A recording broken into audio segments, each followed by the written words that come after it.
Second day. I will start from the Pact of Blood.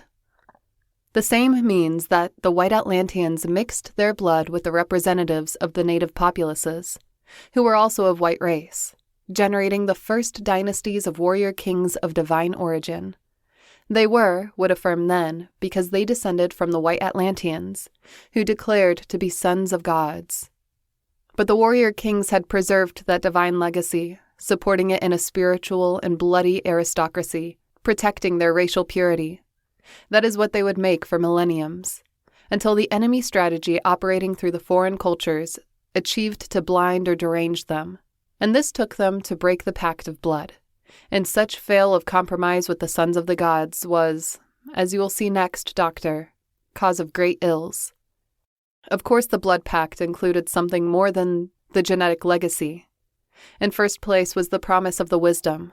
The White Atlanteans had assured to their descendants and future representatives that the loyalty of the mission would be rewarded by the liberator gods with the highest wisdom, that allowed the spirit the return to the origin beyond the stars. It means that the warrior kings and members of the blood aristocracy would become also wise warriors, men of stone as the White Atlanteans, just complying the mission and respecting the Pact of Blood. On the contrary, the oblivion of the mission or the betrayal to the Pact of Blood would bring serious consequences. It was not about a punishment of the gods or something like that, but the loss of the eternity. That is, an irreversible, spiritual fall, even worse than the one that incarcerated the spirit to the matter. The liberator gods, according to the particular description that the White Atlanteans made of the native populaces, didn't punish, neither forgive their acts nor judge, because they were beyond all law. Their gazes only repaired in the spirit of men, on their spirituality, and their will to abandon the matter.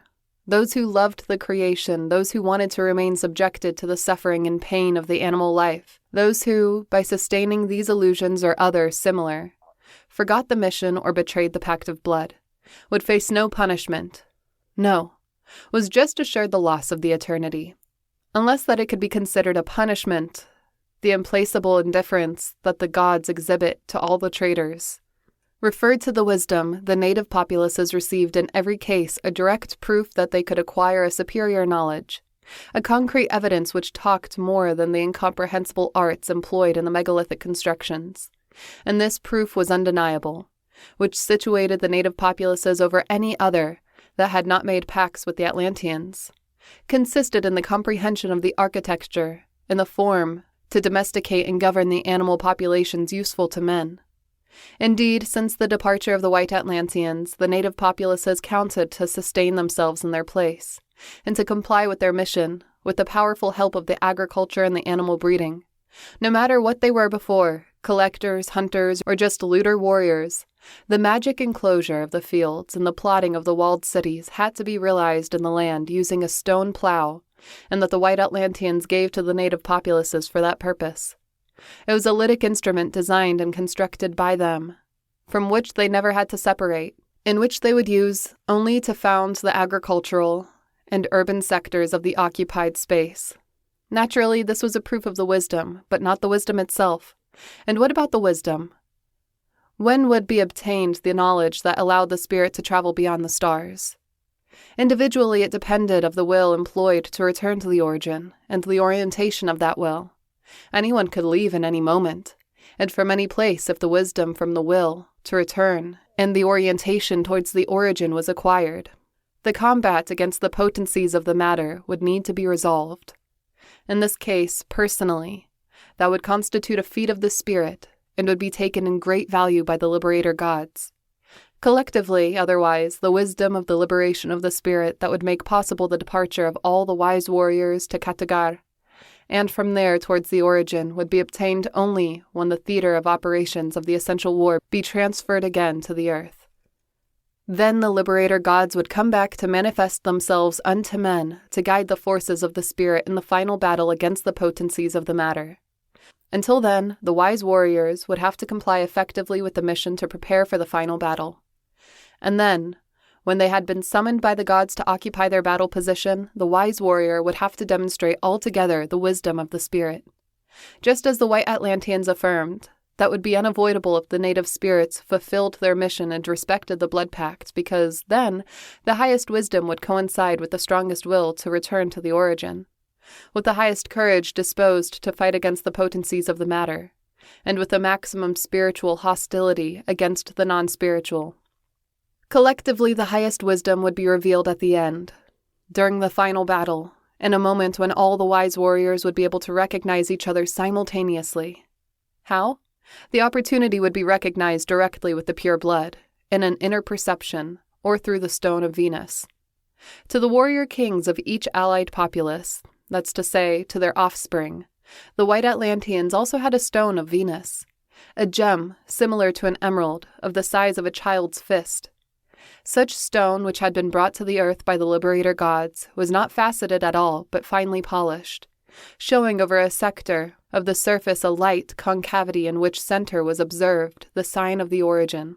According to what the White Atlanteans revealed to the warrior kings, before the fall of the extraterrestrial spirit in the matter existed in the earth an animal man extremely primitive, son of the creator god of all the material forms. That animal had an animic essence, i.e., a soul capable to reach immortality, but lacked of the eternal spirit that characterized the liberator gods or the own creator god. However, the animal man was destined to obtain evolutionarily a high grade of knowledge with respect to the work of the creator, knowledge which was resumed in the sign of the serpent. In other words, the serpent represented the highest knowledge for the animal man. After the mystery of the fall, the spirit remained incorporated to the animal man, prisoner of the matter, and emerged the necessity of its liberation.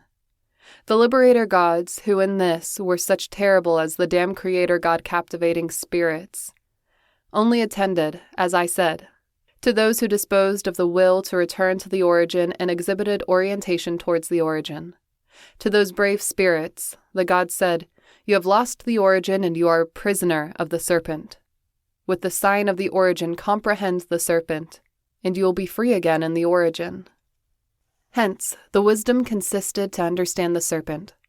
With the sign of the origin, this is the reason of the importance of the legacy that the White Atlanteans gave by the Pact of Blood, the pure blood, blood of the gods, and the stone of Venus, in which concavity was observed the sign of the origin.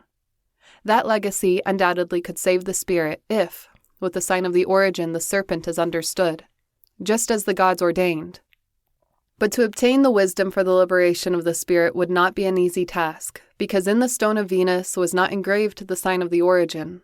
Over it, on its concavity, it could only be seen, and was seen only by who respected the Pact of Blood, due to, in reality, what existed as divine legacy of the gods was a symbol of the origin in the pure blood.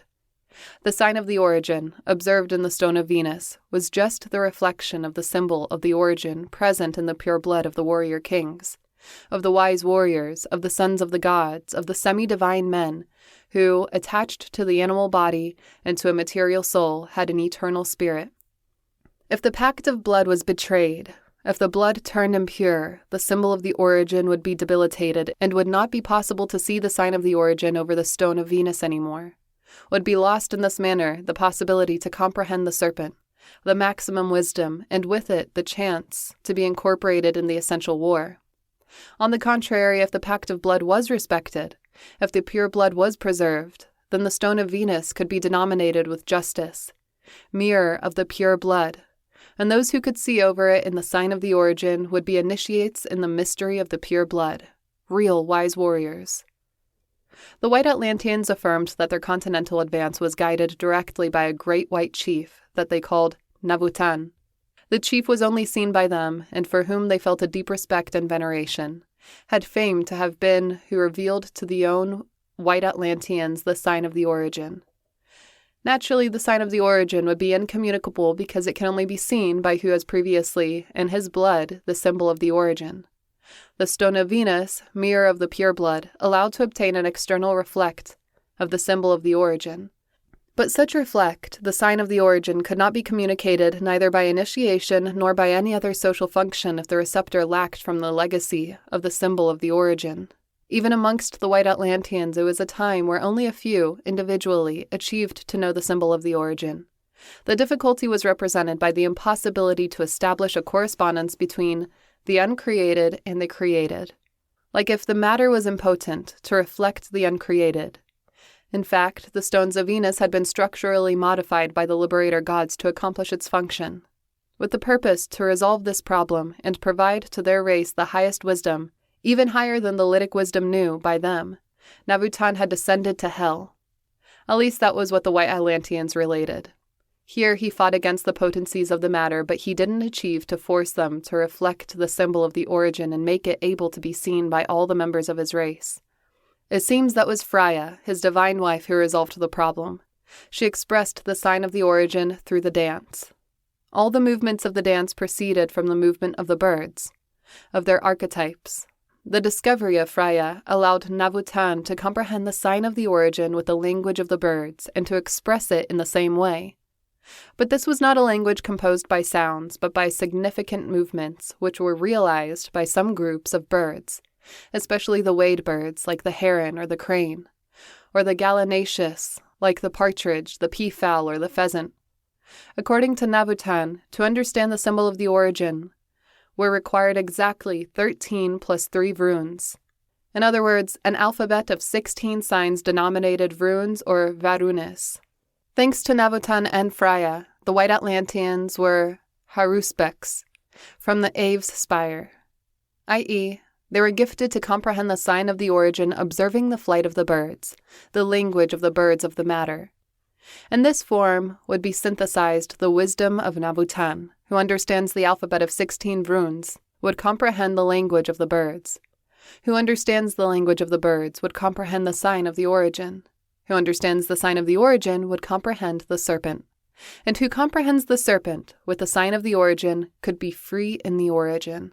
It is clear that the White Atlanteans didn't trust in the perdurability of the language of the birds, which, notwithstanding it, they transmitted to the descendants of the Blood Pact. They anticipated that, in case of triumph of the cultural pact of the swarthy Atlanteans, the sacred language would be forgotten soon by the men. In such case, the only guarantee that at least some individually achieved to see the sign of the origin would be constituted by the Stone of Venus. With great success, they based on the fulfillment of the mission. Thus, when the White Atlanteans bade farewell to my ancestors, Dr. Signagel, they suggested an appropriate form to assure the fulfillment of the mission. First of all, the Pact of Blood would be needed to be respected without expectations and maintain, for it, an aristocracy of the pure blood. From this aristocracy, which started with the descendants of the White Atlanteans, were already selected the first kings and the wise warriors who would guard the plow of stone and the Stone of Venus. In fact, in the beginning every populace was outbreeding, divided in 3 groups. Each one of them had the right to use the Lytic instruments and contributed, for it common custody, a wise warrior. They conserved the instruments inside a secret grotto, and when they had to be used, they transported the 3 of them all together. The 3 groups of the populace, of course, obeyed to a same king. As the centuries passed by, the reason of the cultural defeat that I will later expose, the triple division of the populace was forgotten. Even if it lasted for a long time, the custom to entrust the custody of the Lytic instruments to the 3 wise warriors, or Vryas. In consequent place, all the kings and the noble by blood would be initiates in the mystery of the pure blood. The initiation would be at the 16 years old, when they would be faced to the Stone of Venus, and it would be tried to make them see in it the sign of the origin. Who could see it would dispose in that moment of the enough wisdom to perform the self-liberation of the spirit and return to the origin. But if the wise warrior was a king or a hero and wanted to postpone his spiritual liberation in order to seek the liberation of the race, 2 would be the steps to follow. The first one consisted to comply with the command of the liberator gods and comprehend the serpent with the sign of the origin, communicating then the reached wisdom to the remaining initiates. Once seen the sign of the origin, the second step of the initiate demanded to not part the attention from the Stone of Venus, because on it, over its concavity, someday would be seen the Lytic sign of Katagar, i.e., an image that would signalize the path towards the city of the liberator gods. This principle would give place to a secret intuition amongst the Iberians. About it I will talk a lot later, of the Noyals and Vrayas, initiates enshrined to protect in every moment and place the stone of Venus and await the manifestation of the origin. Thus was how the descendants or allies of the White Atlanteans who executed the first step in the comprehension of the serpent, and that was represented in the real form of a reptile or abstractly with the form of the spiral, they were universally considered Ophidian worshippers. Such confusion was malignantly employed to relate every kind of tenebrous intentions or acts. With this objective, the enemy associated the snake to the ideas that most repugnance, or feared, produced in the ignorant populaces of the earth. The night, the moon, the demonic forces, all what is creeping or subterranean, the occult, etc. In this form, by means of a slanderous and malicious vulgarization of their acts, because no one except the initiates knew about the existence of the stone of Venus and the sign of the origin, they achieved to blame the wise warriors of black magic, i.e., of the grossest magic arts, those who were practiced using the passions of the body and soul. Curious paradox. The initiates of the mystery of the pure blood accused of black magic and humanity? Those who just because understood the serpent, total symbol of the human knowledge, were out of what's human. Third day. The cultural pact, over which the swarthy Atlanteans based their alliances, was on its part essentially different to the Pact of Blood. Such agreement was founded in the perpetual maintenance of a cult. To be clear, the fundament of the alliance consisted in the indeclinable fidelity of a cult revealed by the swarthy Atlanteans. The cult demanded the unconditional worship of the members of the native populace to a god in the fulfillment of his will, which would be manifested through his representatives. The priestly caste formed and instructed by the swarthy Atlanteans should not be interpreted with this that the swarthy Atlanteans initiated the native populaces, and the cult of their own god due that they affirmed to be the terrestrial expression of God, which was the creator God of the universe. They said to be inherent to God and to have a higher destiny to comply on the earth. Additionally to the destruction of the work of the White Atlanteans, their own mission consisted in the establishment of a great civilization from which would emerge, in the end times, a chosen people of God. Also inherent with this would reign over all the countries of the earth. Some angels, that the damn White Atlanteans dominated, traitor gods of the spirit, would support the chosen people with all their power. But was written that such synarchy could not be fulfilled without the expulsion from the earth of the enemies of the creation, who tried to discover the plans of God to men, and make them rebel and draw aside from his designs. Then would overcome the final battle between the Son of Light and the Son of Darkness, i.e., between those who worship the Creator God with the heart and those who comprehend the serpent with the mind. In sum, the swarthy Atlanteans were the expression of God. They didn't propose themselves as the object of the cult, neither exposed to the native populaces their concept of God, which would be reduced to an auto-vision that the Creator God would experience since his manifestation in the swarthy Atlanteans. Otherwise, they revealed to the native populaces the name and the aspect of some celestial gods, which were not but faces of the Creator God. Other manifestations of him in heaven, the stars of the firmament, and all the visible or invisible celestial body expressed to these gods, according to the particular psychology of each native population, would be then the revealed God.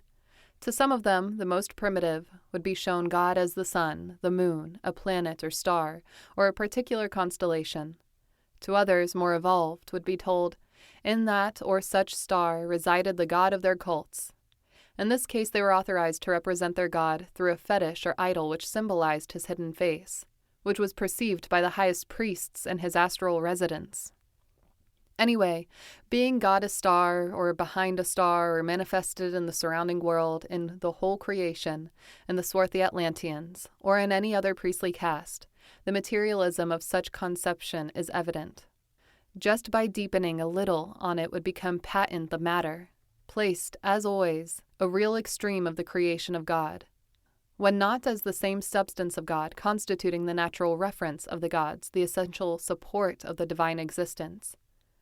It is undoubtedly that the swarthy Atlanteans worshipped the potencies of the matter because all which was sacred for them, such indications, for example, that they signalized to the native populaces in the cult, was founded in matter.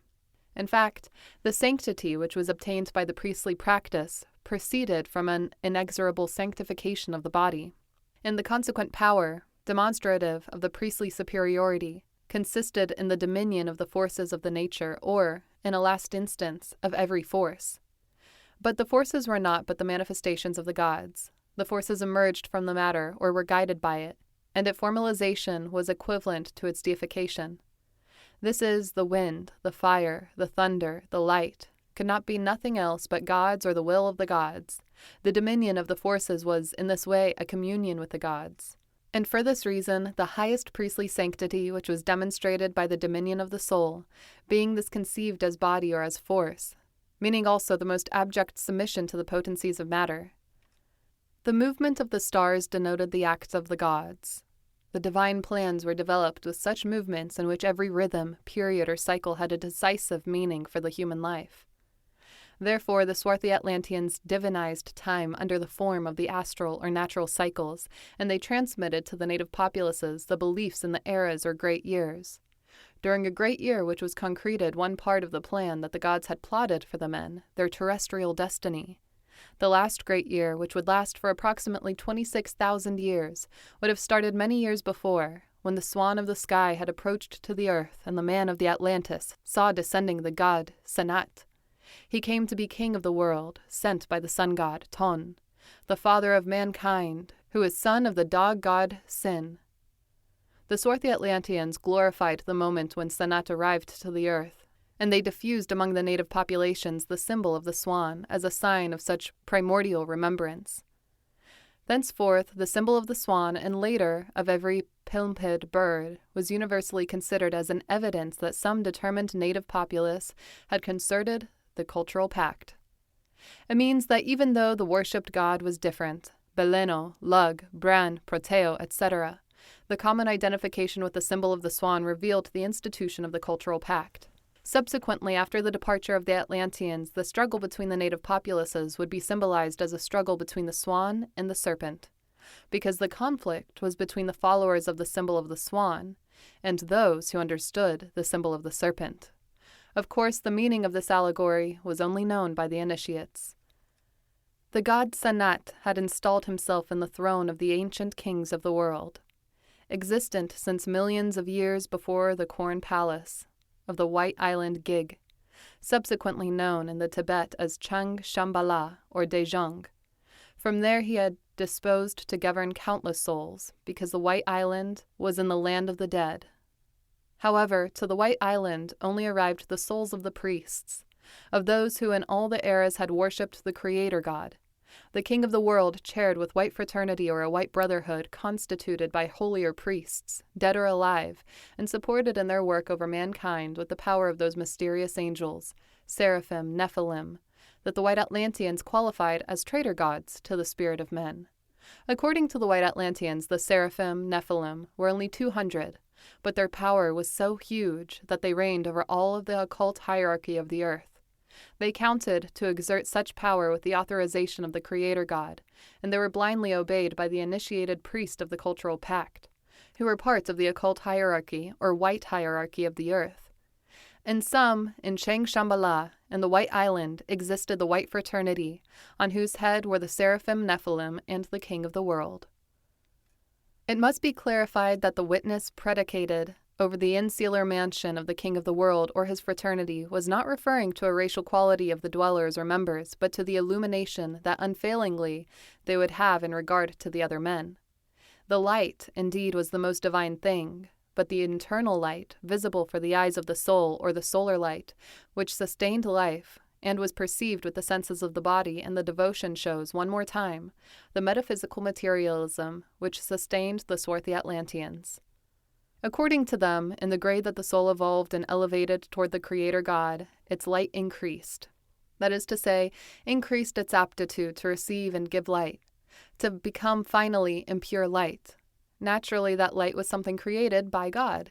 That is, a finite thing, the limit of the perfection of the soul, something that could not be overpassed without contradicting the plans of the gods, without falling into the most abominable heresy. The White Atlanteans, adversely, affirmed that in the origin beyond the stars existed an uncreated light, which could only be seen by the spirit. That infinite light was imperceptible to the soul.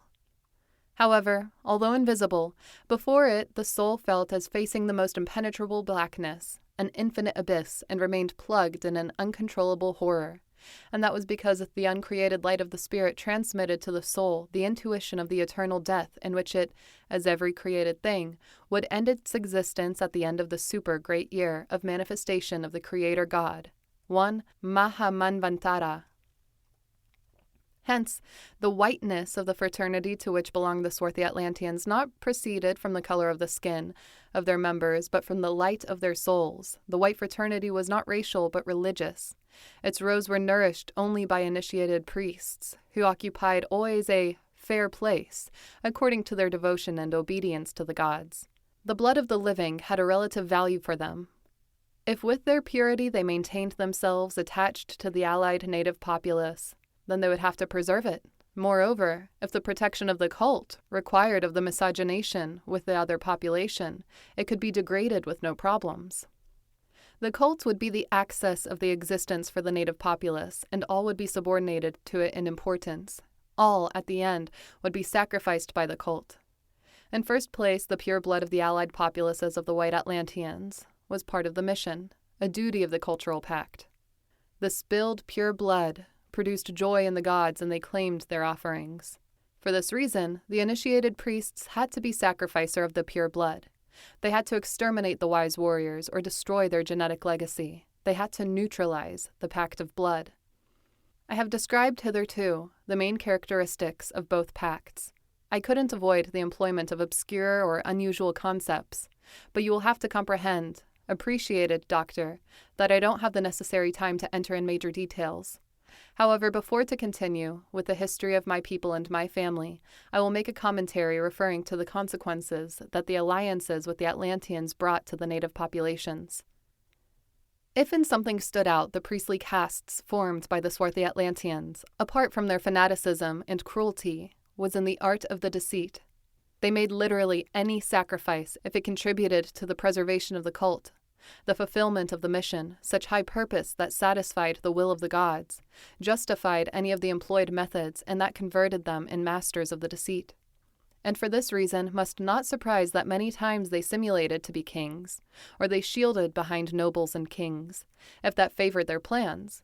But this can't confuse anyone. Kings, nobles, and lords, if their acts aimed to maintain a cult or if they affirmed the heresy of the wisdom, undoubtedly was treating about camouflaged priests, or even if their social functions appeared to be the opposite.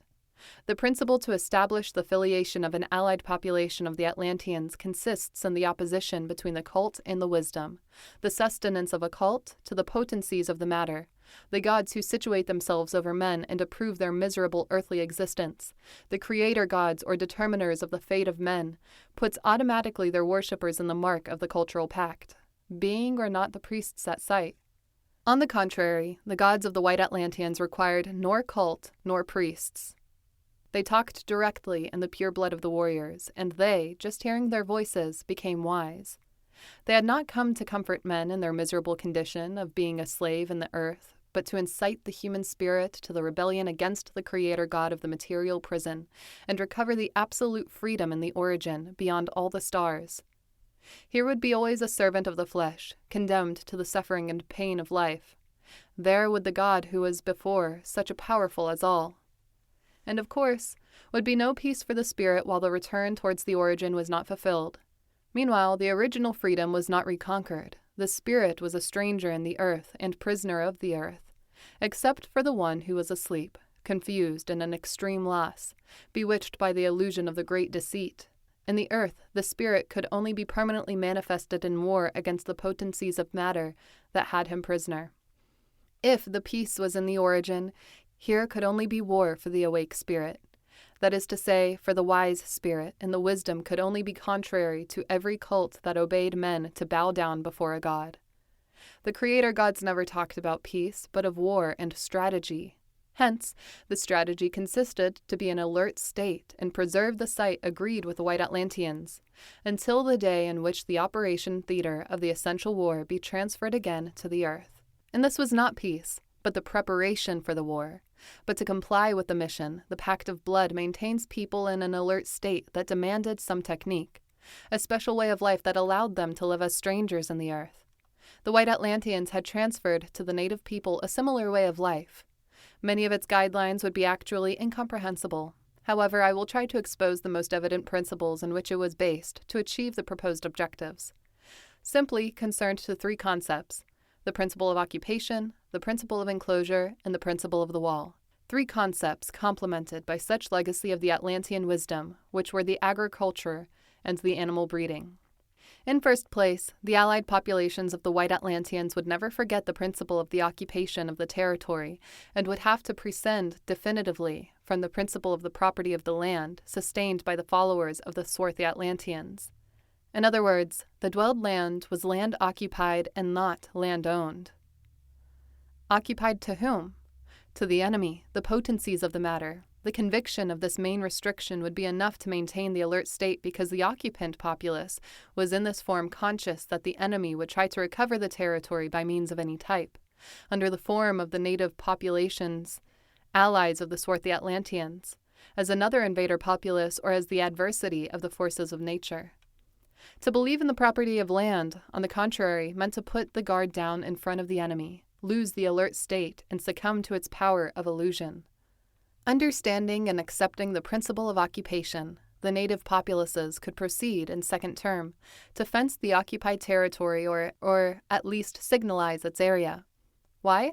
Because the principle of the enclosure allowed to separate the occupied state from the enemy territory. Out of the occupied and fenced area was extended the territory of the enemy. Only then, when was disposed of an occupied and fenced area, was possible to sow and realize the production of the land. In fact, in the strategic way of life inherited of the White Atlanteans, the native populaces were obeyed to act according to a strict order, that no other principle allowed to alter. In third place, after the occupation and fence, only then could be practiced the cultivation. The reason of this stringency was the capital importance that the White Atlanteans attributed to the cultivation as an act able to liberate the spirit or increase the slavery to the matter. The correct formula was this: if a population of pure blood realized the cultivation over an occupied land and not forgetting that the enemy remained outside, thereupon inside of the fence would be free to elevate the spirit and acquire the highest wisdom. On the contrary, if the land was cultivated believing on its property, the potencies of the matter would emerge from the earth, and would seize from men, and would integrate them in their context, converting them in an object of the gods. In consequence, the spirit would suffer a worse fall in the matter, accompanied with the most harmful illusion, because he would believe to be free on its property, when would only be a piece of the organism created by the gods. Who cultivates the land without occupying and fencing it previously, would feel to be his owner, or would want to be, and would be devoured by the regional context and experience the illusion to be part of it. The property implies a double relation, reciprocal and inevitable. The property belongs to the owner in the same way he belongs to the property. It is clear, could not be possession without a previous pertaining to the property that would be appropriated later. But who feels to be part of the earth would remain unguarded before the illusion power of the enemy. He would behave as a stranger in the earth, as the spiritual man who cultivates the strategic enclosure, because he would not root and love the earth. He would believe in the peace, and he would aspire such illusion. He would feel a part of the nature, and would accept that the whole is work of the gods. He would dwarf in his home, and would be astonished due to the greatness of the creation, which surrounds him everywhere. He would never conceive an exit of the creation. Before it, such ideas would plunge him into an unnamed horror, because on it he would be into it an abominable heresy, an insubordination of the will of the Creator which could end in predictable punishment. He would submit to the destiny, to the will of the gods who decides it, and would worship them to gain the favor or to appease their wrath. He would be softened by the fear and would have no force, not enough to oppose the gods, not even to fight against the animic and animal part of himself, but neither to achieve that the spirit dominate it and become in the Lord of himself. Finally, he would believe in the property of the land, but he would belong to the earth, and would comply step by step what is signalized by the enemy strategy. The beginning of the wall was the factual application of the principle of the enclosure, its real projection. According to the lytic wisdom of the Atlanteans, there were many worlds where the spirit remained prisoner, and in each one of them, the principle of the wall required a different concreteness.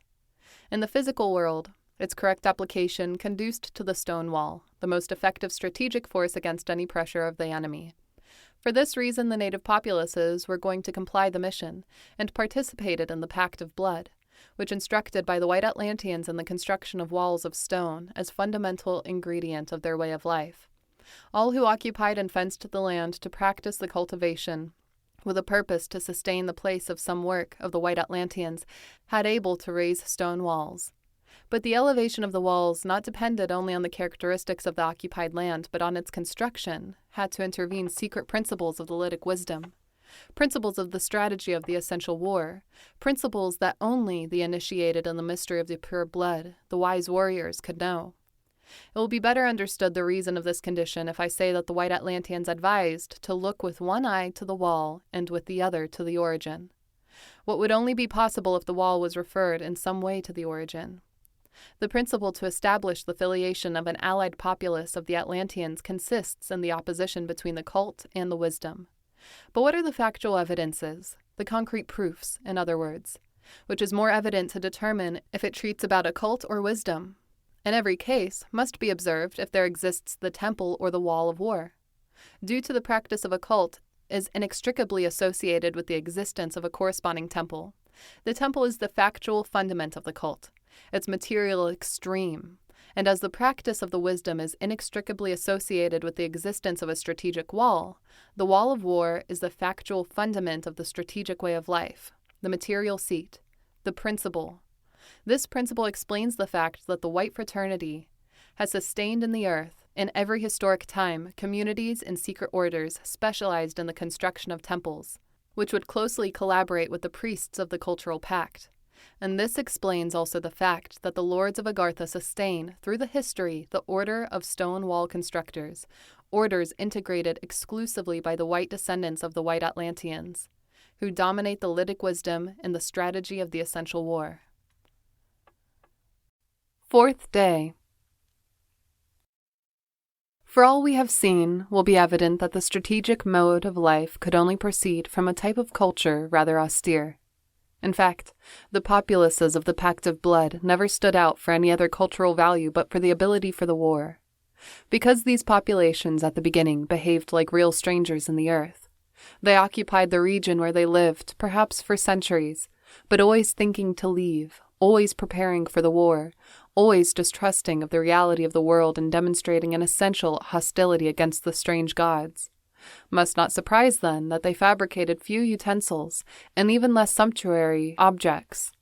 However, although scarce, they were enough perfect to remember that they were constructors, gifted of skillfully artisans. To prove it would be sufficient to observe the production of weapons, where they always stood out.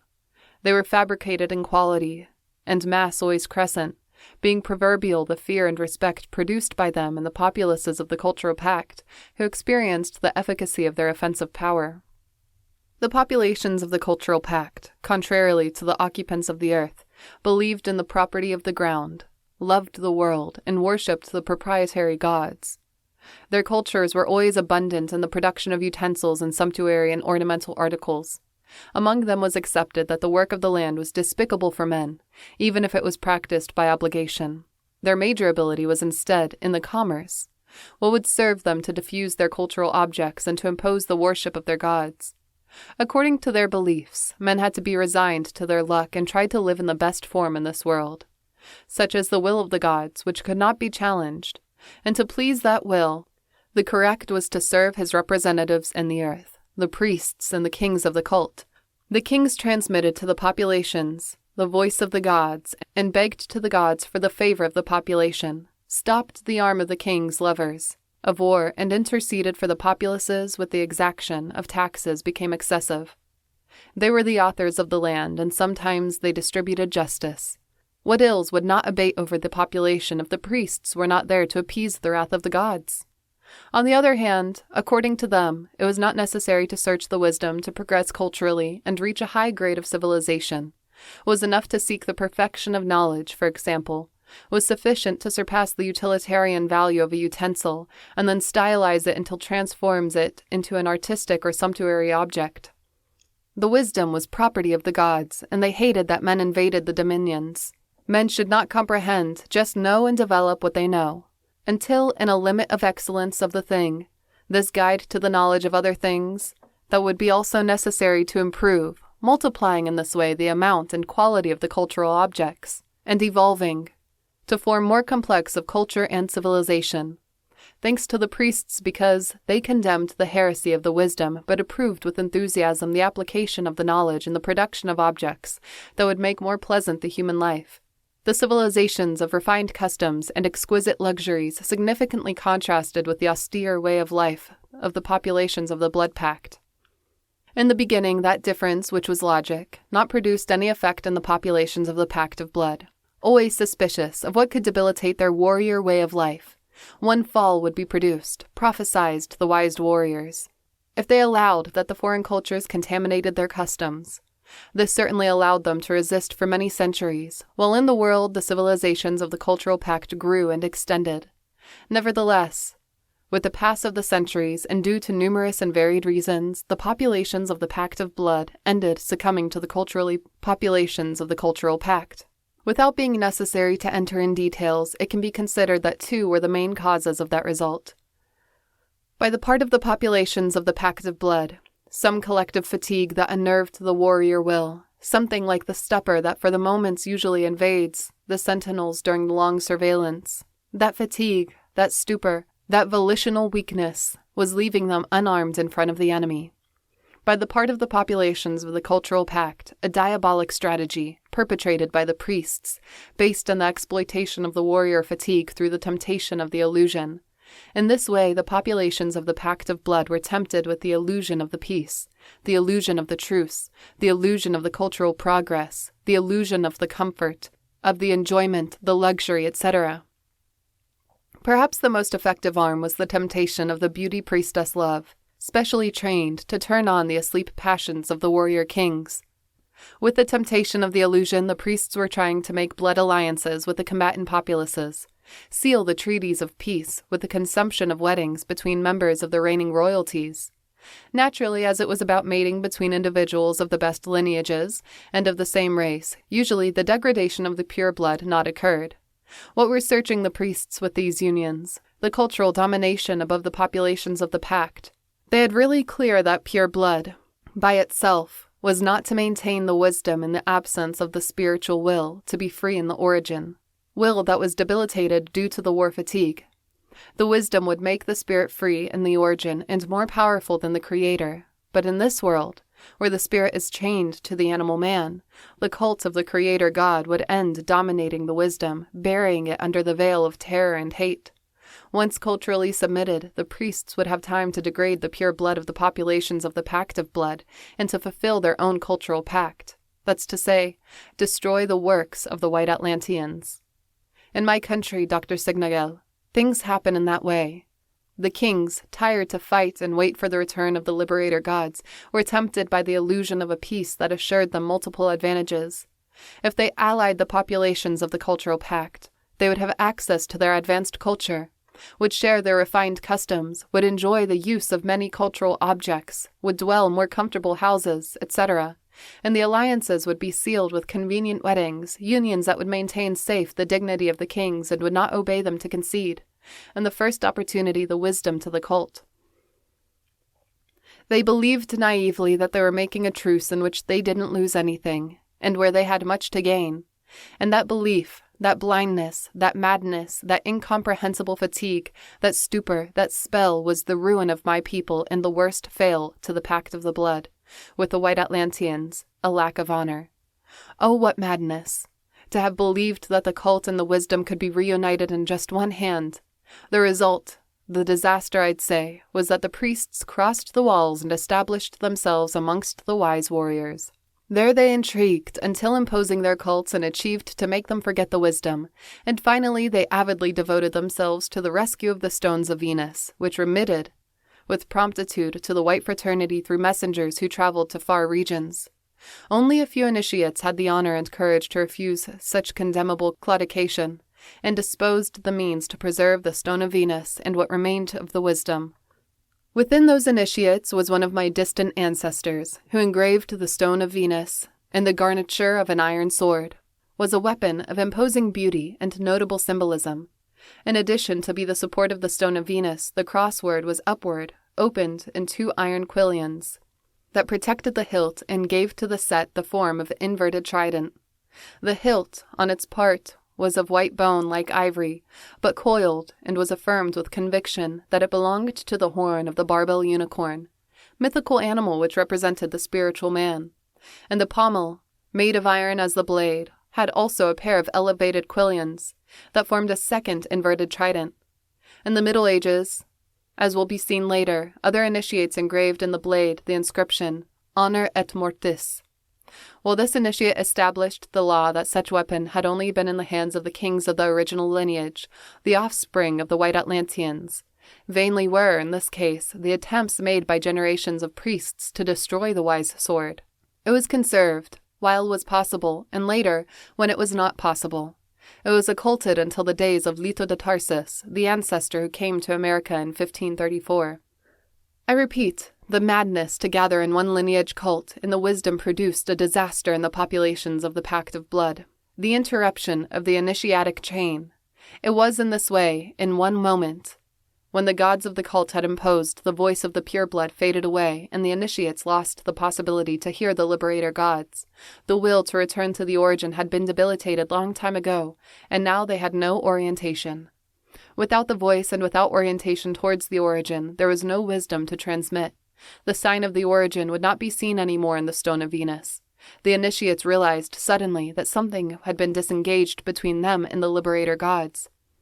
And they understood too late that the future of the mission and the Pact of Blood deepened as never before of the struggle between the cult and the wisdom, but a struggle that since then would not be fought out but inside, in the field of the blood.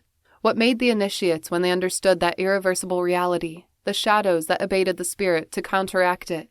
Almost everyone did the same, starting from the beginning that what exists in this world is just a gross imitation of the things of the real world, and due to the impossibility to find the origin and the path towards the real world, they opted to use the last remains of the wisdom to impress in the lineages of purest blood, a familiar mission, consistent in the unconscious comprehension, with the sign of the origin of an archetype.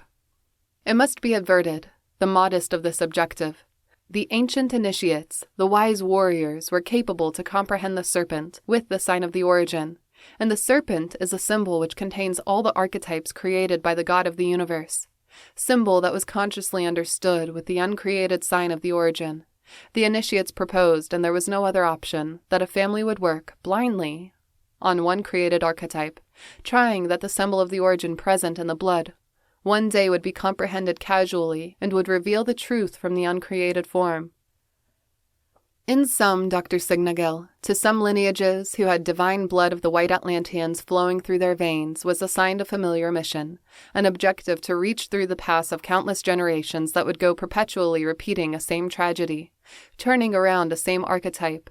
As the alchemist stirred the lead, the members of the chosen family would repeat untiringly the proofs established by the ancestors, until one of them, one day, turning around a circle traveled 1,000 times beneath other skies, would reach to fulfill the familiar mission, purifying in this manner his astral blood. Thus this would produce a transmutation that would allow to resolve the involution of the Kali Yuga, or Dark Age, return to the origin and obtain the wisdom again. It is obvious to clarify that the familiar mission would be secret and that is actually unknown for the members of the offspring of the White Atlanteans. The mission demanded the fulfillment of a specific guideline which content would not have necessary relation with the objectives of the cultural community where the chosen lineage belonged. Inclusive, according to the period, the guideline could result incomprehensible or just collide against the cultural canons in vogue. But nothing of this would matter because the mission was impressed in the familiar blood, and the tree of the lineage, and the descendants' branches would go inevitably tending to the guideline, in an unconscious and superhuman effort to surpass the spiritual fall. Of course, the specific guideline described the archetype that would have been understood in the blood with the symbol of the origin, to transcend it and reach to the uncreated form. To some families, for example, was commended the perfection of a stone, a vegetable, of an animal, of a symbol, of a color, of a sound, of a determined organic function, or of an instinct, etc. The perfection of the suggested thing required to penetrate on its intimate essence until touch the metaphysical limits.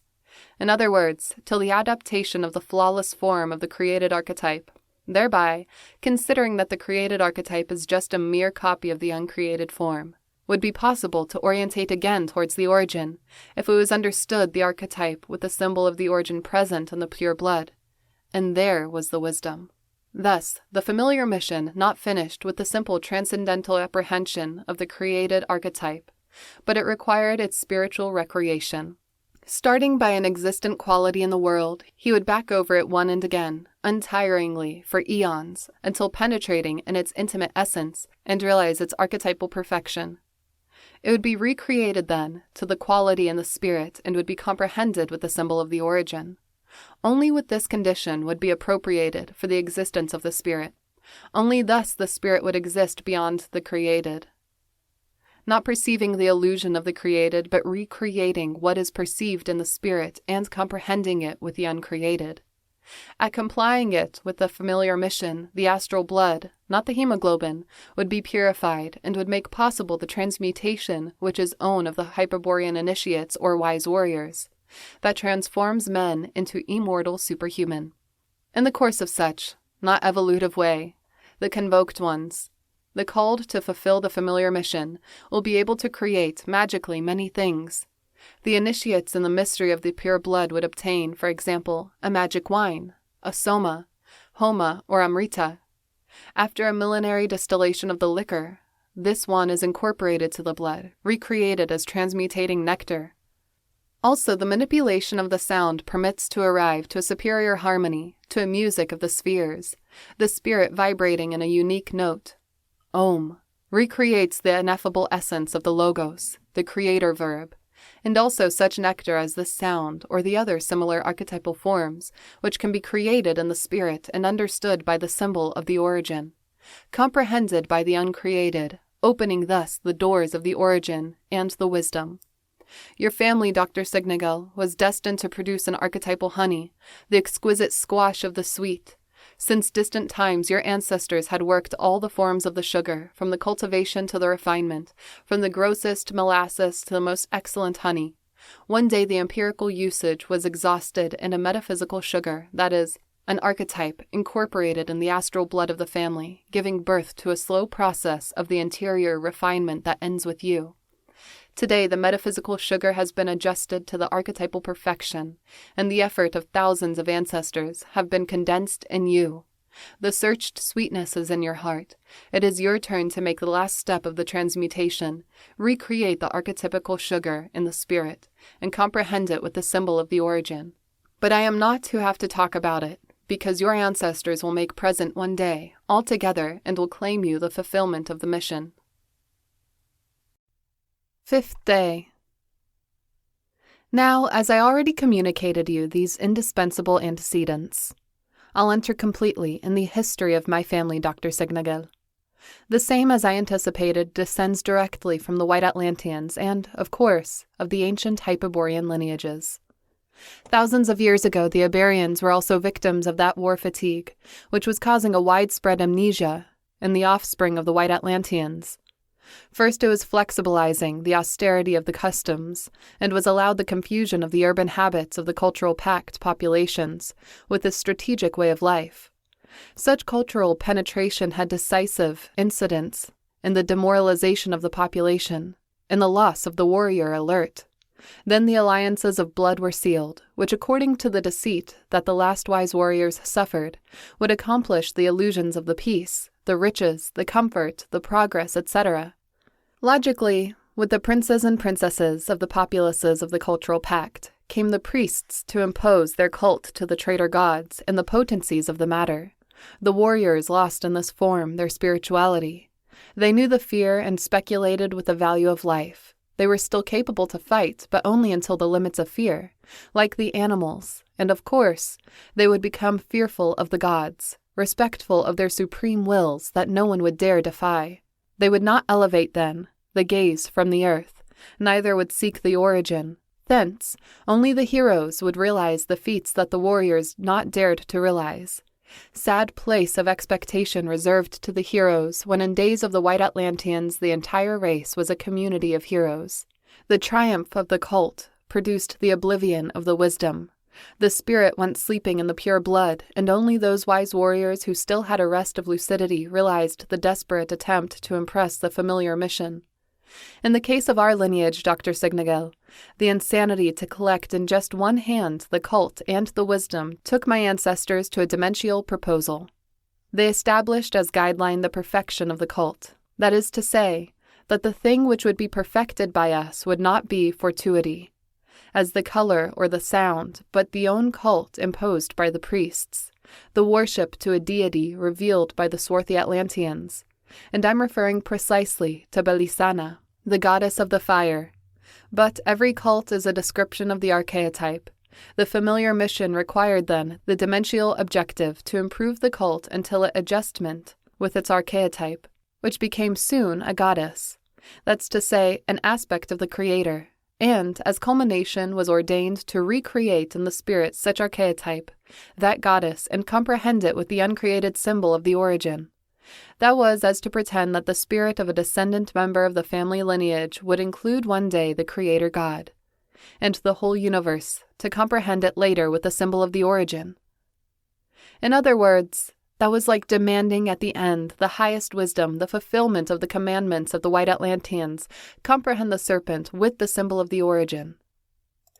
I could not assure you if this hallucinative proposal was a consequence of the madness of my ancestors or obeyed to a higher inspiration, a request that the liberator gods made to the lineage.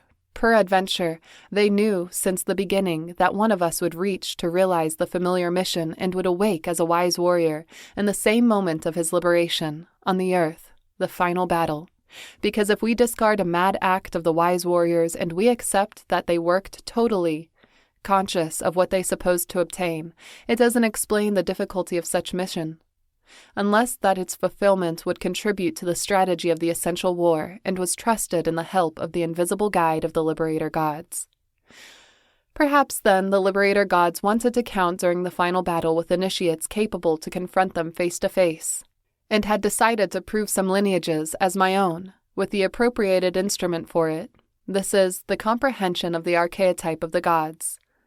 This necessity is understood through an ancient idea that the White Atlanteans transmitted to the wise warriors of my community. According to this revelation, the liberator gods were uncreated spirits who existed freely out of every material determination. But spirits chained in matter, in the animal man, had lost the origin and, with it, the capacity to perceive the uncreated.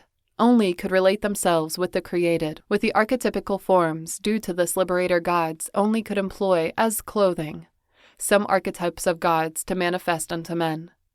Naturally, such manifestations would only take place in front of the Hyperborean initiates, because only the initiates would be capable to transcend the clothing, the forms of the created archetypes, and resist, face to face, the terrible presences of the liberator gods. Being in this way, perchance, they wanted that some initiates of my lineage would reach some day, presumably during the final battle, to put in contact with the Hyperborean goddess, who is usually manifested through Belicena, to whom the White Atlanteans called Freya and the ancient Hyperborean Lilith. Whatever could be the case, because of the madness or the divine inspiration, the truth is that the guideline of such mission determined that our family became fervently devoted to the perfection of the cult, to the goddess of Belicena. Surely such special dedication to the cult was savior because, for many generations, was believed that our lineage was of priests. Really, the first descendants in the familiar mission were not so different to the most fanatic priest worshippers on the fire.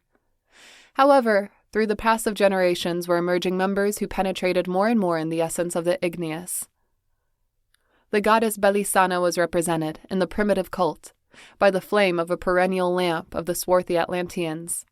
The perennial lamps was given to the priests to seal the blood alliances between the populations of the cultural pact and the Pact of Blood, and as the safest magic medium to impose the cult over the wisdom. Thereby, amongst the Iberians of my community, a wise warrior married with an Iberian princess, who is also priestess of the cult of the goddess Belicena. and received as a dowry that lamp, which flame was never extinguished. Absurdly, my family possessed then the wise sword, with the stone of Venus of the White Atlanteans, and the perennial lamp with the flame of the swarthy Atlanteans. But the wise sword would not play its role yet. It was only a jealousy preserved, as a familiar tradition, because the faculty to see the sign of the origin on the stone of Venus was lost. Instead, to the perennial lamp, to the worship of the sacred flame, was given all the attention.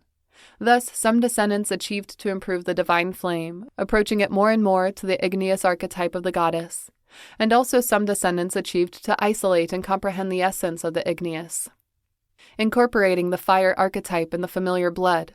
When this occurred, some ancestors prudently abandoned the cult of the flame, and they withdrew to the Signory of the south of Spain. They left the perennial lamp to the other familiars, who were incapable to miss the cult, and conserved the wise sword, that for them didn't mean anything. Of course, those who remained in the custody of the perennial lamp continued being kings or priests because the people were completely devoted to the worship of the goddess Belicena. Those who drew my direct ancestors had to concede and return all their rights to the royal succession. However, they maintained some power as lords of the house of Tarsus, near the Huelva, in Andalusia. Thenceforth, they adopted the barbel unicorn as the symbol of the house of Tarsus. In the beginning, they represented that mystical fish in their shields of primitive blazons, but in the Middle Ages, as will be seen later, was heretically incorporated to the familiar armorial bearings. The barbel knight, Barbus Equus, is the commonest of the rivers from Spain, especially the Odiel, which circulated a few meters from Tarsus, receives the fish same name due to the 4 chins that it has in the lower jaw, which is very protruding. However, the barbel that the Lord of Tarsus was referring to was a fish provided by a frontal horn and 5 chins. The myth that justified the symbol affirmed that the barbel, moving through the river Odiel, was similar to the soul, transiting through the transcendental time of life, was an animal representation of the man. But the White Atlantean offspring were not like the animal men because they possessed an uncreated spirit, or in other words, the Kala Chakra key. Naturally, the uncreated spirit was not possible to be represented, and because of this was insinuated leaving if not finished, and the representations of the barbel unicorn, the tip of the horn. Beyond the horn, in an infinite distance, was the uncreated spirit, absurdly related to the created matter. And the beard of the barbel, of course, meant the legacy of Navutan, the number of Venus. Naturally, the lords of Tarsus proceeded practicing the worship of Belicena, because until Lito de Tarsus, there was no one who understood the familiar mission, and also because that was established and sanctioned by the laws of my people. But the secret objective of the familiar mission inexorably impulsed their participants to recreate spiritually the igneous archetype, and that marked them with an unequivocal signal. They acquired a fame of being a family of mystics and adventurers, when not of dangerous madmen. And there was some truth in that fable due to that fire in the blood, uncontrolled in a beginning, caused the strongest extremes of violence and passion. Existed those who experienced in their lives the most terrible hate and the most sublime love that humanely could be conceived. And all that experience was condensed and synthesized in the tree of the blood and was genetically transmitted to the heritors of the lineage. With the pass of time, the extreme tendencies were gradually separating, and periodically lords were pure love or pure courage, i.e., great mystics or great warriors. Amongst the first were those who assured that the ancient goddess had installed in their hearts, and that her flame turned them on in a love ecstasy. Within the seconds, those who adversely affirmed that she had frozen their hearts. She had infused such courage that now they were as hard as the rocks of Tarsus. Also the ladies intervened in the selection. They felt the fire in the blood as a god, which they identified as Beleno, the husband of Belicena. Really, this Beleno, god of fire that the Greeks knew as Apollo, the Hyperborean, was an igneous archetype employed since the days of the Atlantis by the most powerful of the liberator gods as clothing to be manifested unto men. I'm referring to the great chief of the Hyperborean spirits, Lucifer, who defy the power of wisdom, the power of the illusion of the creator god, to envoy by the unknowable God, the real Christos of uncreated light. Was missing then that the lineage of the lords of Tarsus gave birth to the child who would comply with their familiar mission, who would recreate in the spirit the fire of the gods and comprehend it with the symbol of the origin? I anticipate you, Dr. Signagel, that only two had such possibility in eminent grade. Lito de Tarsus, in the 16th century, and my son Noyo in the present. But let's go step by step. 6th day. The mountain range, Katochar, has always been rich in gold and silver. While my people were strong in the Iberian Peninsula, the riches permitted the lords of Tarsus to live with great splendor. The strategic mode of life had been forgotten thousands of years ago, before to acquire the rights of such seigniory, and the land was not occupied anymore to practice the magic cultivation. In that period was believed in the property of the land and the power of gold. All the kingdoms were infested of merchants who offered, for gold, the most beautiful things: spices, woven, dresses, utensils, jewels, and even weapons. Weapons that before were manufactured by each combatant population, being the most perfect the ones accumulated by the populations of the Pact of Blood, then could be purchased to the dealers by a handful of gold, and the lords of Tarsus with their gold and silver, which were brought to the peasants, the half of their feast. The other half, less than the necessary to subsist, corresponded as is logic to the lords of Tarsus for being the owners of the land, and the excess of those ailments with the gold and silver which abounded would pass to the ports of Huelva, which was then named Onuba, to become in goods of the most varied spices. The Phoenicians, descendants of the red race of the Atlantis, were counted amongst the populations which had associated since the beginning to the cultural pact. In the past they had been sworn foes of the Iberians. Only 100 years before my family arrived to the seigniory of Tarsus, the Phoenicians had occupied the citadel of Tarshish, which was enclaved near to the confluence of the rivers Tinto and Odiel.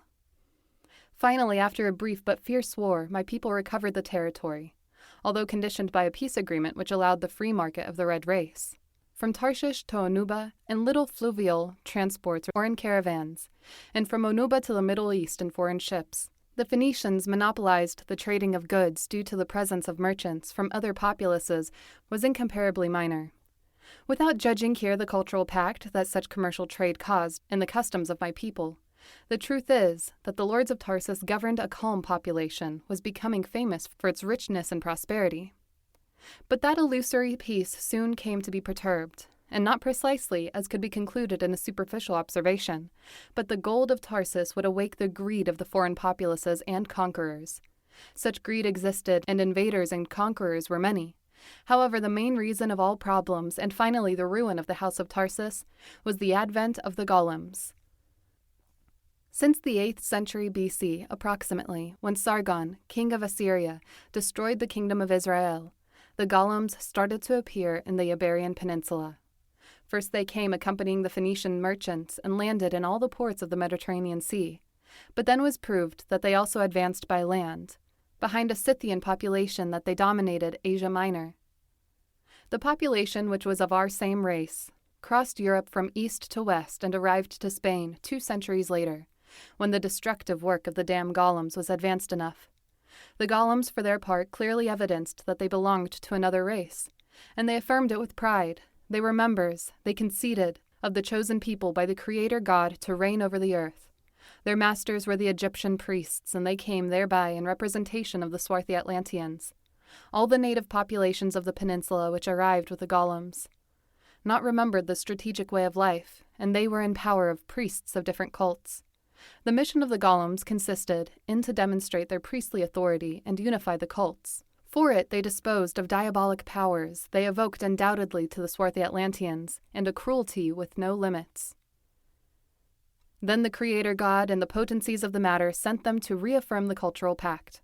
Times were ready for men to receive a new revelation, a knowledge that would bring more peace, progress, and civilization than the reached thence by the populations of the cultural pact, and the idea that one day would make those goods permanent, and would end forever with the evil and wars.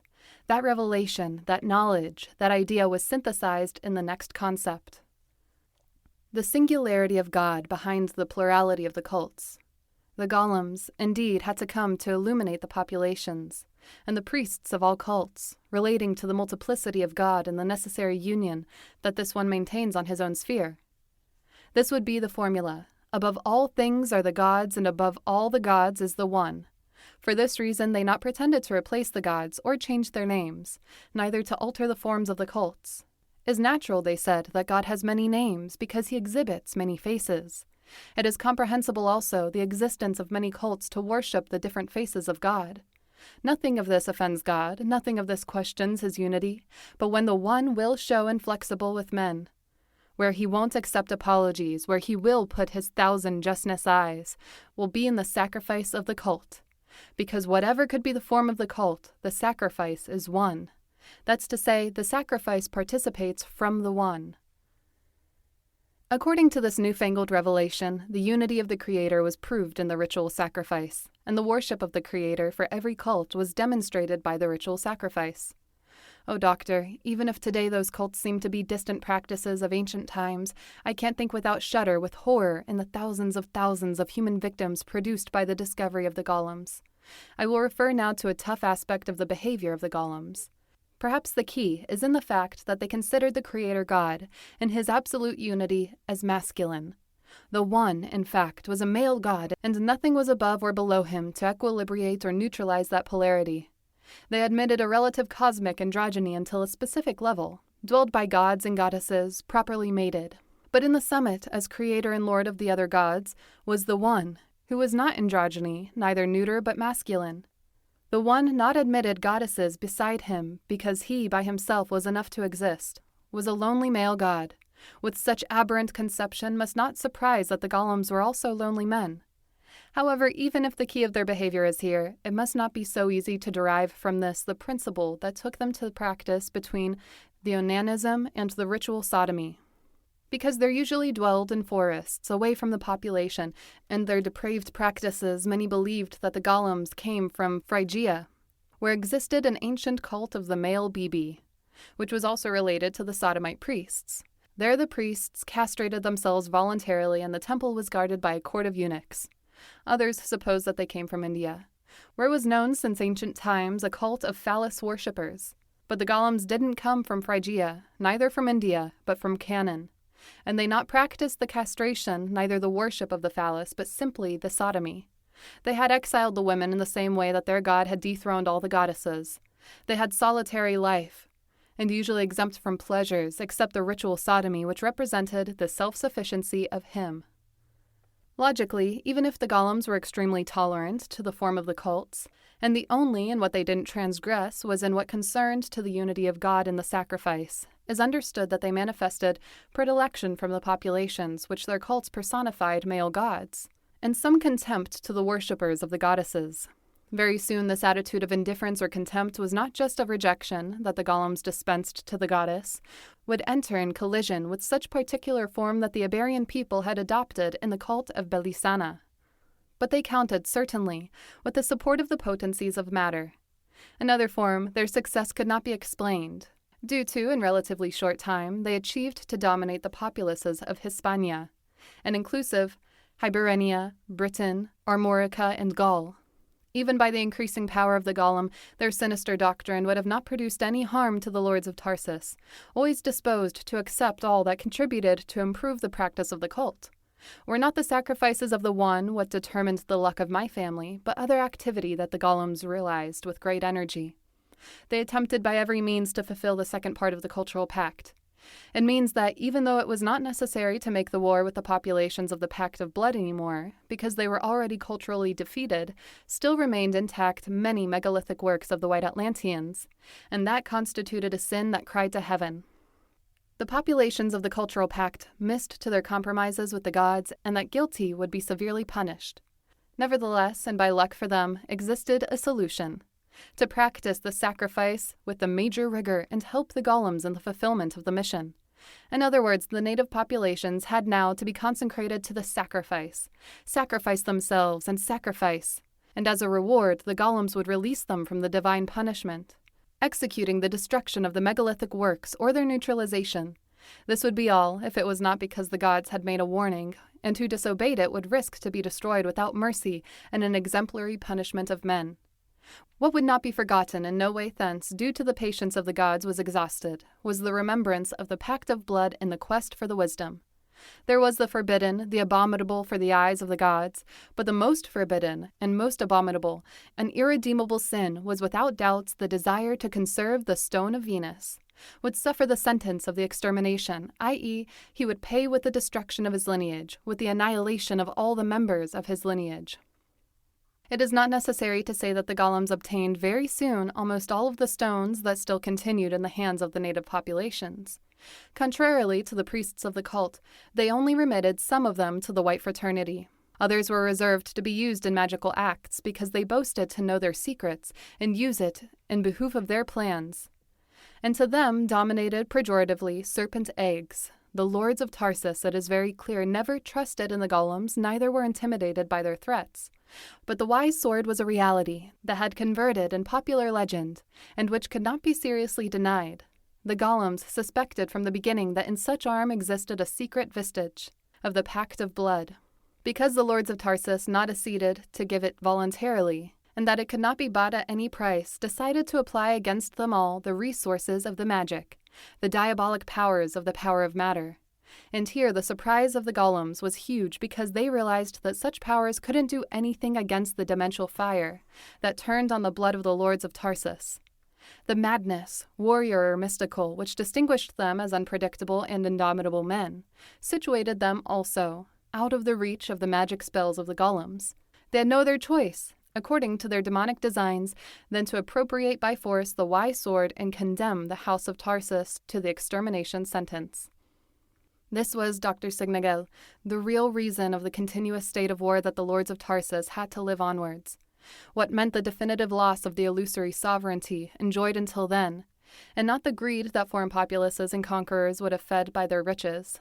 On the contrary, not existed in the whole world a king, lord, or simple adventurer of war that the golems not tried to allure with the conquest of Tarsus, with the fabled booty in silver and gold that would win who tries the feat, and where their intrigues which caused the constant siege of pirates and bandits. While they could, the lords of Tarsus resisted the pressure by their own means, that's to say, with the concourse of the warriors of my population. But when this was not possible anymore, especially when they knew that the Phoenicians of Tyre were concentrating a powerful mercenary army on the Balearics to invade and colonize Tarsus, they had no other choice than to accept help, naturally interested, of a foreign populace.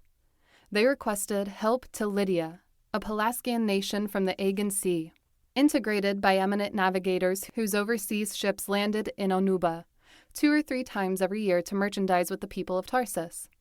They had the defect that there were also merchants and producers of dispensable goods, and they were accustomed to practices and habits more culturally advanced than the primitive Iberians. But in compensation, they exhibited the important attribute that they were of the same race and demonstrated an undoubted ability for war. For Pelasgians, history has known a group of populations established in different Mediterranean and Tyrrhenian coasts, of the Aegean Peninsula and from Asia Minor. Thereby, to find a common origin amongst all them, it is necessary to go back to the beginning of history, to the subsequent times of the Atlantean catastrophe, when the White Atlanteans instituted the Pact of Blood with the natives of the Iberian Peninsula. Really, in that time was only one native populace, which was separated, according to the Atlanteans' exogamy laws, in 3 big groups: the Iberians, the Basques, and the one that would be later, the Pelasgians. Each one of those big groups was subdivided internally in 3, in every tribal social organization of the villages, populations, and kingdoms. That unique population would be known, after the departure of the White Atlanteans, as Vitrions or Vritrions. That is to say, breeders. By the name soon would be changed in Vitrions or Vetrions, and due to the influence of other populaces, especially the Phoenicians, in Virons or Girons. The giant Giron with a pair of legs, i.e., was just one racial base, but triple form above the waist. That's to say, with 3 bodies and 3 heads. It came from an ancient Pelasgian myth, in which the original population was represented with the triple exogamy division, imposed by the White Atlanteans. Through the pass of the centuries, the 3 big groups of the native population were identified by their particular names, and the original unity was forgotten. The rivalries and intrigues stimulated since the cultural pact contributed to it, finishing each group convinced of their racial and cultural individuality. To the Iberians I already mentioned because from them I descend, and I will continue quoting them in this history. From the Basques, I will not tell anything except that they promptly betrayed the Pact of Blood and allied to the Cultural Pact. Ere that they would pay with great suffering and a high strategic confusion, because they were a population of very pure blood, concerning to the Pelasgians. The case is quite simple. After the departure of the White Atlanteans, they were massively accompanied by the Pelagasians, to whom they had entrusted the work to transport them to the Sea of Anatolia. There they bade farewell to the Atlanteans and decided to stay in the zone, giving place with the time to a numerous formation of a confederation of populations. Successive invasions obeyed them in many opportunities to abandon their settlements. But, as they became an excellent navigators, they knew how to go out fine from all their misfortunes. However, those emplacements would bring them again in direction to the Iberian Peninsula, and the moment when occurred the alliance with the Lydian, century 8 BC. Other groups of Pelasgians already occupied Italy and the Gaul under the name of Etruscans, Tyrrhenian, Truscans, Taruscos, Ruscos, Resnos, etc. The group of the Lydian that the lords of Tarsus convoked still remained in Asia Minor. Although resisting on that age a terrible food shortage, they recognized by the traditions the propinquity, which connected them to the Iberians, but they affirmed to descend from Manes, legendary ancestor who is no other than Manu, the flawless archetype of the animal man, imposed in their cults by the priests of the Cultural Pact. Once achieved the agreement with the ambassadors of the King of Lydia, which included the well-known Princess Interchange, tens of Pelasgian ships started to arrive in the ports of Tarsus. They came replete of fearsome warriors, but also brought many families of settlers, disposed to establish definitively amongst those distant relatives, who great fame had for their riches and prosperity. That Pacific invasion didn't enthuse my people too much, but they couldn't do anything about it because everyone comprehended the immenseness of the Phoenician danger. That peril didn't disappear until they warned the change of situation and evaluated the cost that would suppose now the conquest of Tarsus. And this time the golems were eluded, but they would not forget the wise sword, neither the lords of Tarsus, nor the sentence of extermination that was over them. In such circumstances, the alliances with the Pelasgians was a success in every perspective. The Lydian people were counted amongst the first populations of the Pact of Blood, that had defeated the taboo of iron, and knew the secret of the smelting and wrought. In that time, the swords of iron were the most powerful weapons on the earth. However, even though they were remarkable merchants, they never sold an iron weapon, which were only produced in right quantity for their own use. They fabricated instead a high number of bronze weapons to sell in barter. Therefore, their interest to stay in Tarsus, where the copper veins of high quality were well known since legendary times, when the Atlanteans were crossing the Western Sea and extracted the copper with the aid of the ray of Poseidon. The copper was not almost exploited by the lords of Tarsus, dazzled by the gold and silver that bought everything. The association with the Lydian essentially modified that criterion and introduced in the population a newfangled lifestyle, based on the production of cultural objects, massive destined exclusively for the commerce. A deterrent wall of stone rose around the ancient citadel of Tarsus, that the Pelasgians called Tartessos, which ended giving the name to the country, with a perimeter that comprised now an area of 4 or 5 times larger. The old citadel was transformed in a huge market, and in the new fortified spaces, the ateliers and factories emerged every day. The woven dresses, footwear, utensils, potteries, furniture, gold objects, silver, copper, and bronze, practically non-existent commodity that could not be bought in Tartessos. And except for the tin, indispensable for the bronze industry, which was taken from Albion, all, even the food, was produced in Tartessos. Evidently by influence of the Cultural Pact, the alliance between my population and the Lydian culminated in a civilizing explosion. Thereupon, the Signory of Tarsus was converted in the kingdom of Tartessos, and, in a few centuries, it expanded through all Andalusia. The Tartessians found then important cities, as Manes, today called Torre del Mar, or Masita, which the usurper, Carthaginosus, renamed as Carthage, Cartagena. The fleet reached to be such powerful as the Phoenician and its commerce, highly competitive for the best quality of products, achieved to put in grave danger the economy of the Red Men. Recently, since the 6th century BC, due to the Greek colonization and the expansion of the Phoenician colony of Carthage, declined a little the commercial and maritime Mediterranean supremacy of the Tartessians. I must insist that the fact of being close relatives facilitated enormously in the integration with the Pelasgians. That could be specially proved in the case of the cult, where there were almost no difference between the two populaces because the Lydian worshipped also the goddess of fire, who they knew as Belilith. In few words, for Lydian, Beleno was Bel, and Belicena was Belilith. Also, because they came from a region where the cultural pact had major influence, presented some differences in the language and in the sacred alphabet. The ancient Pelasgian language, that in Mai was still spoken with great purity, had suffered in the Lydian the influence of the Semitic and Asiatic languages. However, that sailor jargon was more adequate for the overseas commerce that they practiced. The other difference was in the alphabet, since thousands years that my people had forgotten the language of the birds. However, the last initiates and the priests of the flame conserved the sacred alphabet of the 13 plus 3 runes, which they represented with 16 signs formed by straight lines and had associated with a common language. In this way was disposed from 13 consonants and 3 vowels.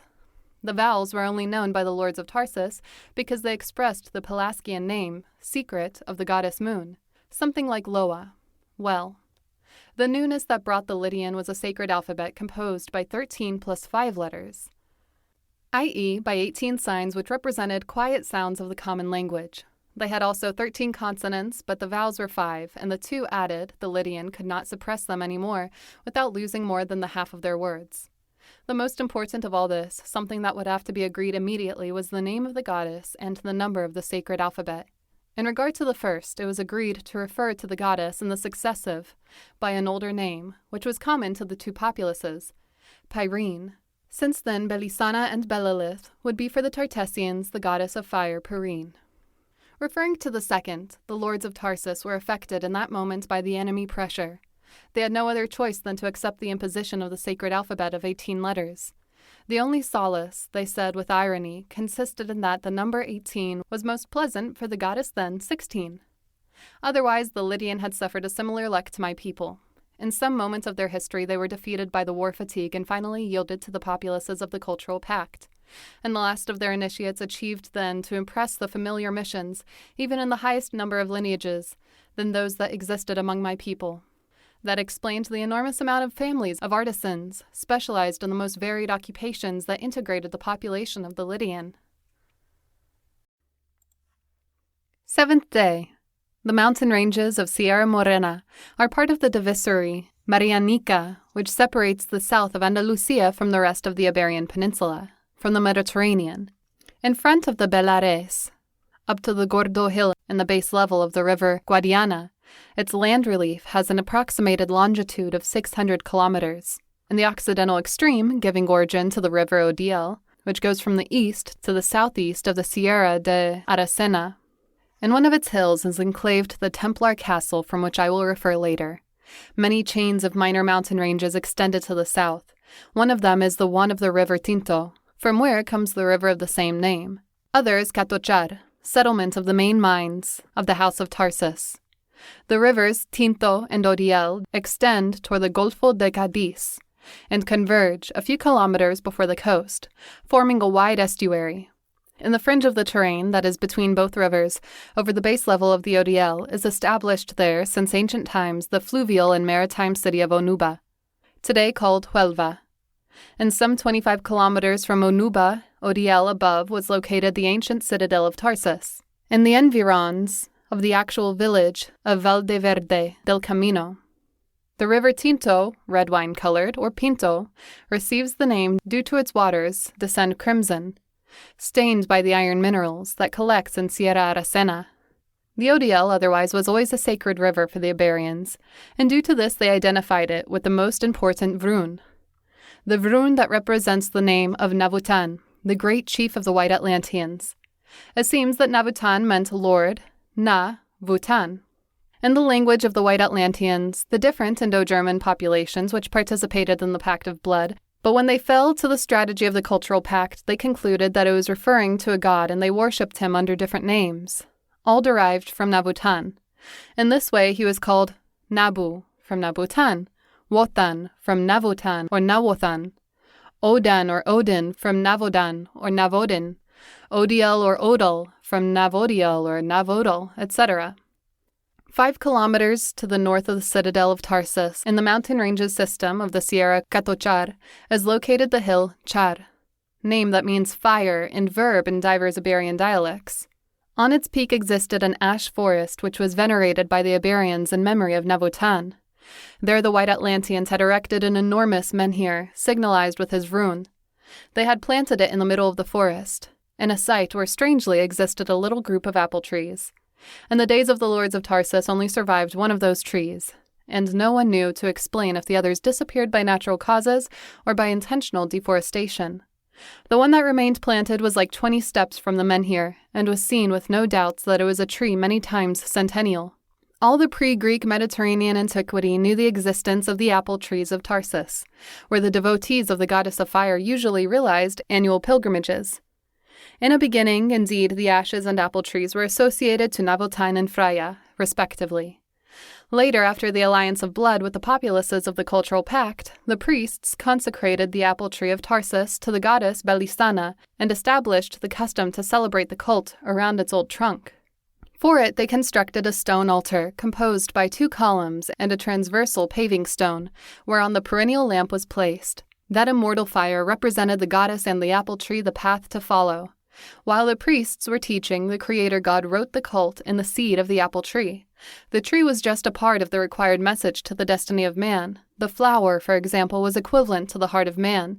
The seed of the soul and its form and its color expressed the promise of the goddess. But the other part of the mission was written in the rosebush, and the promise of the goddess also gleamed on its flower. On its form and color, the apple tree and the rosebush were not only plants of the same family, but they really consisted in just one plant. Was the promise of the goddess, what divided the seed of the apple tree to produce many different flowers that would reveal the path of the perfection to those men who consecrate to her and embrace her cult. Of course, the myth that described the cult would only be revealed by the priests to those they considered to be prepared for the initiation in the priesthood. That's to say, to those who would be also priests. The meaning, the secret of the promise would be this: the apple tree and the rosebush corresponded to 2 states or phases in the human life, as the childhood and the adulthood, for example. When he was, as a child, man had his heart similar to the flower of the apple tree, which was externally white and rosy and widely unfolded. And when he would be as an adult, that is, initiated as a priest of the cult, or when he could be capable to officiate as a priest, he would have the heart as the flower of the rosebush, which color was as the fire of the goddess, and was never completely unfolded except to die. For this reason existed in the world just one apple tree and many rose bushes, because many would be the perfections that the man who began the priesthood of the goddess would be able to reach. The story of the apple tree was already written, otherwise the story of the rose bush was always being written, and the best part was not written yet. Would come to the world someday men with such a perfect heart that then would come the most beautiful rose bushes as never had been seen before in the earth. With this explanation will be understood why the priests had permitted that an old climbing rose bush would have rolled as a serpent on the apple tree trunk of Tarsus. Undoubtedly, such disposition of the 2 trees was necessary to represent the secret meaning of the cult. The ritual obeyed to worship the fire of the goddess and to admire the flower of the apple tree, intensely wishing that the goddess comply her promise and make turn the heart of the priest as the flower of the rosebush. But the population, who usually ignored this interpretation of the cult, came from every part of the apple tree of Tarsus to realize the offerings before the fire altar of the goddess. When my ancestors acquired the rights of the Signory of Tarsus, which in that time was very reduced and devastated by the recent war against the Phoenicians, they took naturally the responsibility of the local cult. Although they didn't have the perennial lamp, practically they not introduced reforms in what referred to the promise because they accepted as a fact that the heart was related with the flower of the apple tree, and that the worship to the goddess would produce an analogous transformation to the flower of the rosebush. Only in what treated about the fire was appreciated the first visible effect that the familiar mission was acting in the lords of Tarsus. They added to the title of the goddess the word cold. That's to say that Belicena was now the goddess of the cold fire. They explained that change as a local revelation of the goddess. She had spoken to the lords of Tarsus, and the communication she affirmed that her fire would be installed in the heart of men and would transmute them. And that fire, in the beginning extremely warm, finally would turn colder than the ice, and would be that cold fire what would produce the mutation of the human nature. It must be seen in this change, something more than a simple aggregation of words, was the first time that in a cult appeared the possibility to face and overcome the fear. In other words, to the feeling that in all cults claimed the submission of the believer. The fear to the gods is an indispensable and necessary feeling to maintain alive, to ensure the terrestrial authority of the priests, if not men are afraid of them. Finally, he will rebel against the gods, but before he would rebel against the priests of the gods. However, this change would not be seen, if before it is not clarified something that today is not so obvious. The fact that in all the Indo-Germanic languages, cold and fear have the same root. What can still be intuited, for example, in the word. Here the author gives an example in a Spanish word which can't be appreciated in the English translation. Escalofrío. That means chill of terror, with the Spanish word frío, cold. Well, in that time the word frío was synonymous of fear, and in consequence, what the new cult meant was that a terror without name would be installed in the heart of the believer as grace of the goddess, and that terror would produce the perfection. In this way, Belicena, the goddess of the cold fire, had converted also in the goddess of terror, a title that, even if the Lord of Tarsus couldn't know it, belonged in very ancient times to the same goddess, because the wife of Nabutan was also known as Freya, who infuses terror to the soul and succor to the spirit. After the arrival of the Iberian Peninsula, the golems tried many times to occupy the sacred forest and control the cult of the goddess of the cold fire, but they were always refused by the jealous and obstinate mystical madness of the lords of Tarsus.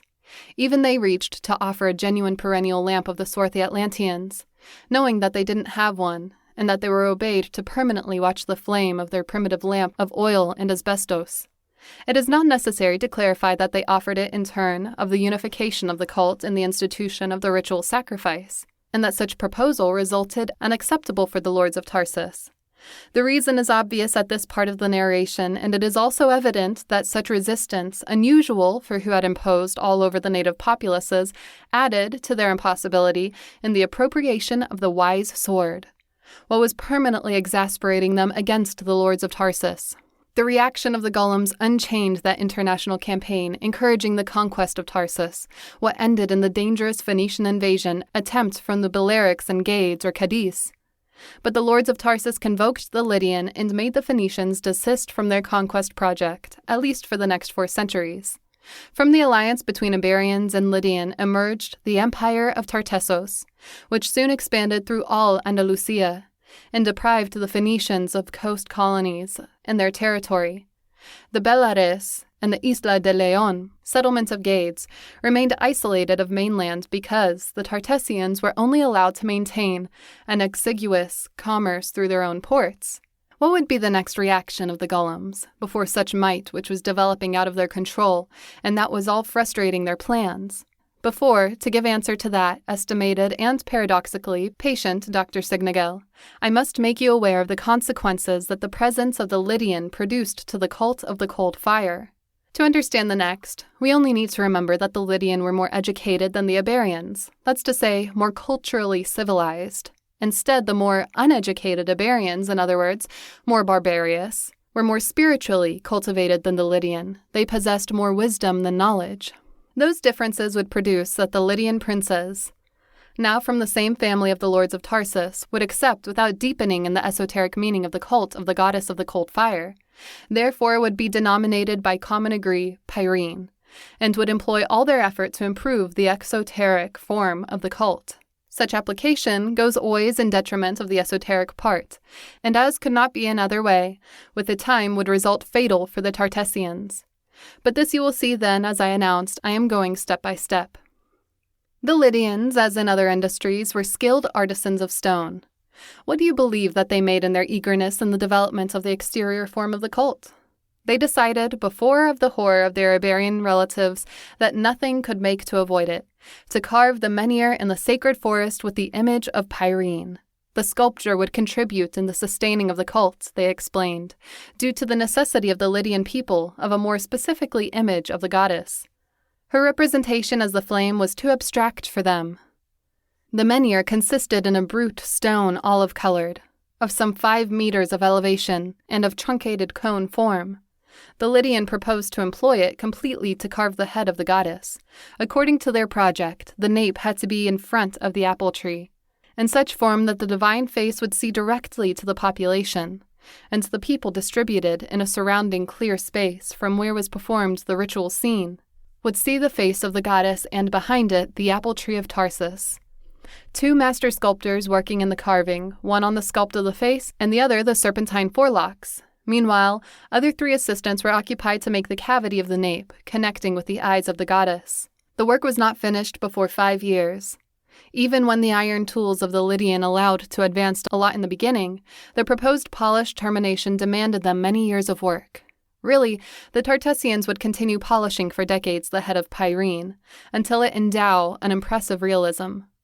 The necessity that the Lydian felt in the contemplation of a figure manifestation of the goddess was common in that period.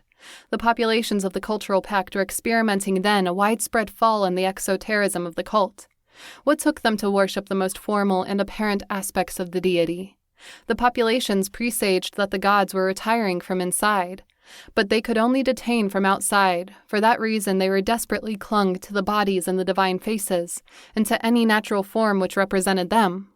Being in this way must not surprise the intense religious fervor that awakes in populations and the extraordinary geographic diffusion that the cult of the cold fire produced after the transformation of the menhir.